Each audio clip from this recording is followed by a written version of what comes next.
중국 관영 매체가 윤석열 대통령의 나토 참석에 대해서 한중 관계를 악화시킬 것이라며 비판을 했습니다.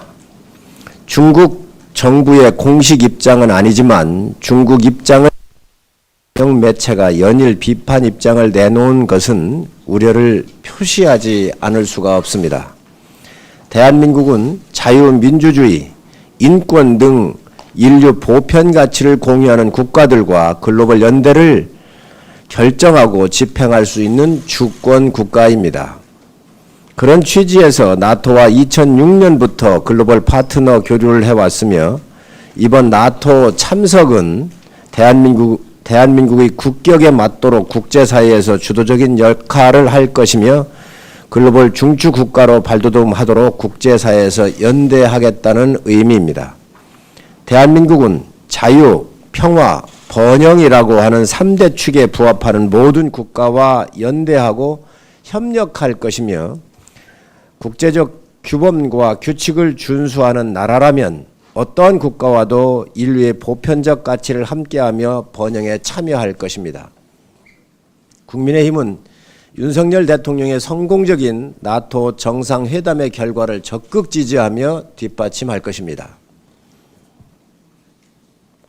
날짜를 미룬다고 불법이 합법이 되지는 않습니다. 여야 합의 없이 국회의장을 선출한다면 오늘 하든 월요일에 하든 민주당이 국회법을 위반한 사실은 바뀌지 않을 것입니다. 국회의장은 국가의전 서열 2위로 대통령 다음입니다.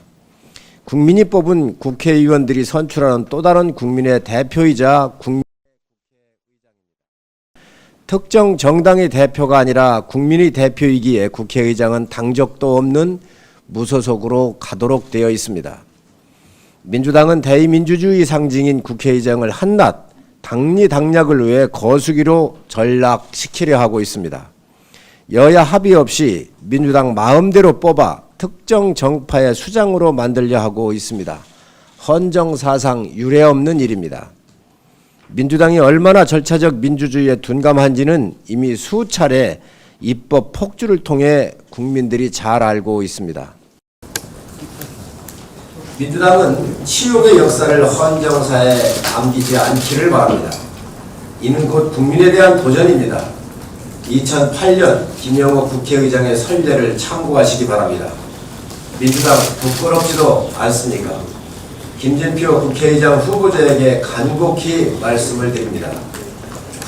말씀처럼 국회의 권위를 지키는 의장이 되겠다면 여야 합의에 따라 적법한 절차대로 선출된 의장이 되는 게 우선입니다. 김진표 후보자가 결단만 한다면 의장의 권위도 국회의 권위도 모두 지킬 수 있습니다. 훌륭한 인품과 실력을 겸비하신 김진표 후보자께서 반쪽짜리 의장이 아니라 국민과 역사에 멋지게 기록되는 국회의장이 되기를 소망을 합니다. 민주당의 피가 흐르는 민주당만의 국회의장이 아니라 국민의 존경을 받는 대한민국의 국회의장이 되어주십시오. 수도권과 중부지방 집중호우로 인명피해까지 발생하고 주택 침수와 농작물 침수 등 자산 피해가 점점 커지고 있습니다. 정부와 중앙재난안전대책본부는 2단계로 격상해 운영하고 있습니다.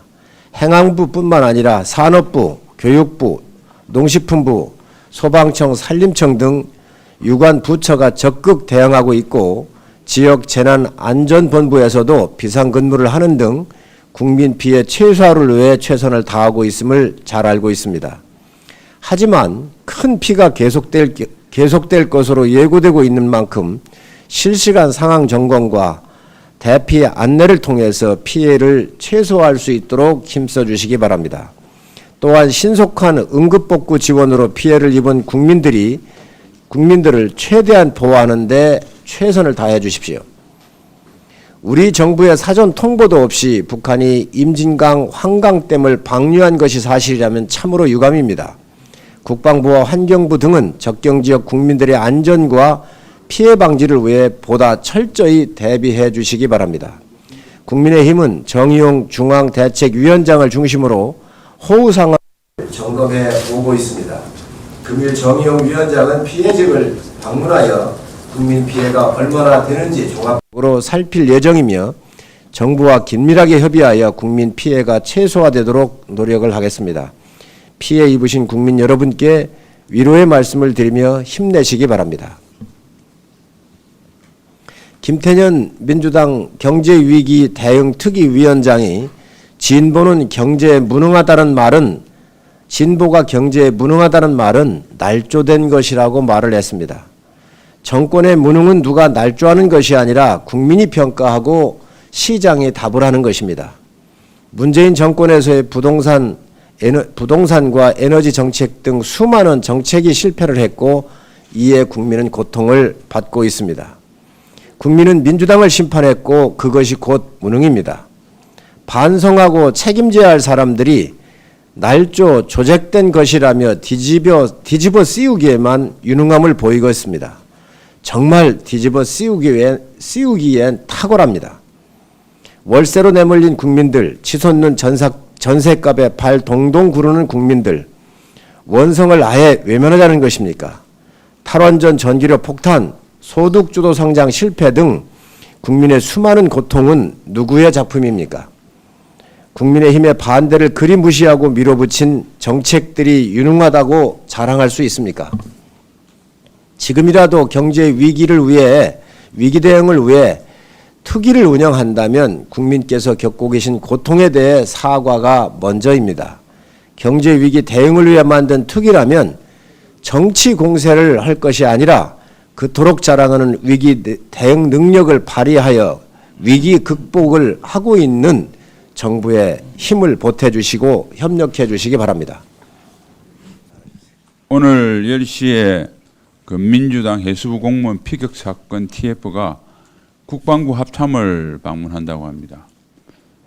민주당 TF 인원들은 잘 아시다시피 유족들을 2년 전에 월북 인정하라고 회유했던 사람들이고 월북 조작에 당시 청와대와 함께 2대 축으로서 적극적으로 조작에 가담했던 사람이고 또 북한의 전통문이 오자 입장을 즉각 바꾸어서 북한의 주장에 동조하면서 이를 홍보하는 데 열을 올렸던 사람들입니다. 과연 염치가 있는지 모르겠습니다. 지금 현재 밝혀진 거로 월북의 근거라고 하는 것은 전부 다 거짓임이 완전히 드러났습니다. SI라고 하는 것은 한 구절 지나가는 한 단어, 한 문장에 포함됐을 뿐이고 교류, 공명적기, 슬리퍼 이런 것들은 전부 다 해경 스스로 이것은 잘못됐다. 이대준식 것이 아니다. 이렇게 다 설명을 했습니다. 그리고 문재인 정부 하에 있던 지난해 7월 7일 국가인권위원회에서는 도박빚은 2배 이상 부풀려졌고 정신적 공황 상태라고 했던 전문가 7명 중에서 6명이 아니라고 그랬답니다.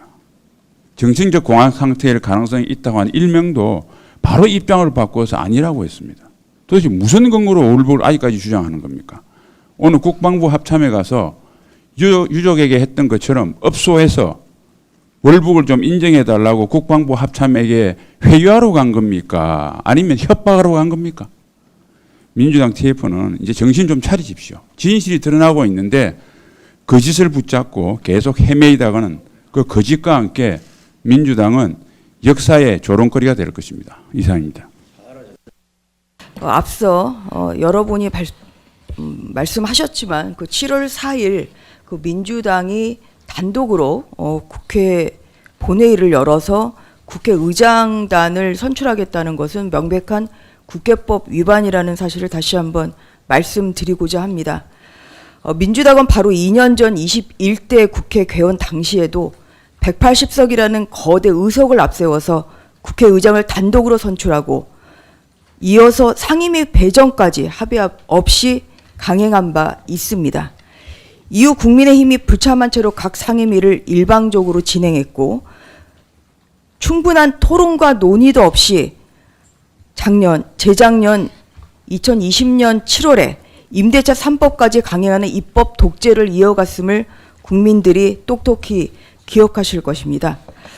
민주당은 이번 기회 진행이 일방적인 것이라고 하더라도 적법하다고 이야기하고 있습니다. 이것은 국회법 위반이라는 것을 다시 한번 명백히 밝혀드립니다.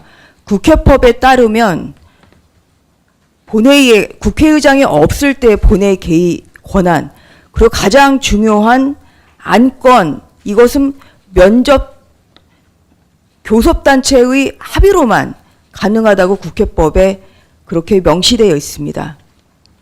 현재 국회의장이 없고 그리고 없는 상태에서 민주당과 당연히 그 합의에 의해서만, 국민의힘과 민주당의 합의에 의해서만 본회의 개의와 그리고 국회의장단 선출이라는 이러한 안건 합의가 중요하다는 것을 다시 한번 강조합니다. 민주당은 국회법에 있는 국회 사무총장의 권한, 임시회 집회 공고 대행을 국회 사무총장이 할 수 있는 이 조항을 가지고 앞으로 일방적으로 진행할 국회 본회의가 적법하다고 주장을 하지만 그렇지 않습니다. 다시 한번 말씀드리지만 사무총장의 권한은 이 국회의장이 없을 때 공고만 할 뿐입니다. 그리고 그것을 개의할지 말지, 본회의를 개의할지 말지, 그리고 그날 어떤 안건을 상정해서 처리할지 말지는 교섭단체의 합의로만 가능한 것입니다. 그렇기 때문에 20대 국회까지는 모두 다 길이 늦어지더라도 이 여야 간의 합의에 따라서 이러한 국회의장단 선출이 이루어왔고, 이것이 어떤 관행적인 것이 아니라 국회법에 그렇게 적시되어 있기 때문에 국회법에 따라서 그렇게 되었다는 말씀을 드립니다. 이럼에도 불구하고 민주당이 이러한 사무총장의 임시회 집회 공고 대행 권한을 운운하면서 또 7월 4일에 일방적으로 국회 본회의를 열어서 국회의장단을 선출하겠다는 것은 결국은 국회법을 무시하고 그리고 또 일방적인 국회를 운영하겠다, 의회 독재 선포라고 볼 수밖에 없습니다. 그 결과를 이번 대통령 선거와 지방선거에서 국민들이 표로서 심판해 주셨습니다. 민주당의 이러한 일방 의회 독재는 결국은 국민들의 엄중한 심판으로 되돌아올 것이라는 경고를 분명히 하면서 민주당이 지금이라도 조건 없이 법사위원장직을 국민의힘에게 양보하는 것이 아니라 합의문에 따라서 국민의힘에게 힘이 맞는 것으로 그렇게 합의를 하는 것이 가장 중요하다. 그리고 이 21대 전반기에 이렇게 일방 진행된 이 국회의장단 선출을 후반기에도 또 되풀이한다는 것은, 이것은 국민의 의사와 국민의 심판을 무시하는 처사라는 것을 강력히 경고합니다. 이상입니다.